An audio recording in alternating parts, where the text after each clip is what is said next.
राहुल गांधींनी उघडली तिजोरी, दाखविला मोदी अदानींचा फोटो। निवडणुकीच्या प्रचाराच्या शेवटच्या दिवशी राहुल गांधी यांनी मुंबईत पत्रकार परिषद घेतली।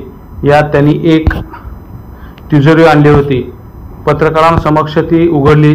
या तिजोरीवर एक है तो सेफ है असं स्टिकर लावण्यात आलं होतं।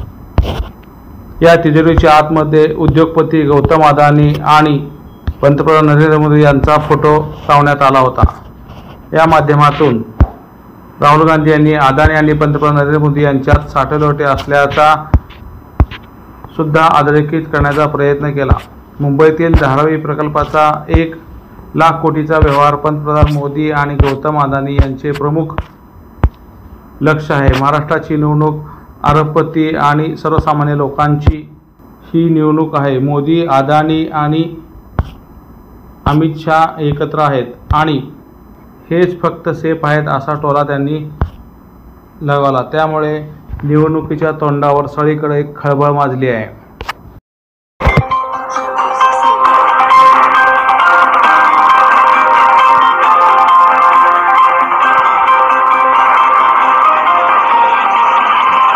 नवले स्पीच व हिअरिंग क्लिनिक सोलापूर जिल्ह्यातील एकमेव अधिकृत क्लिनिक गेल्या 15 वर्षापासून ग्राहकांच्या विश्वसनीय सेवेत सर्व प्रकारच्या वाचा, श्रवण, टिनिटस, चक्कर संबंधित दोषावर अचूक निदान, नामवंत कंपन्याचे श्रवणयंत्र उपलब्ध व शास्त्रशुद्ध पद्धतीने बसवण्याची सोय। तर लवकरच भेट द्या नवले स्पीच व हिअरिंग क्लिनिकला।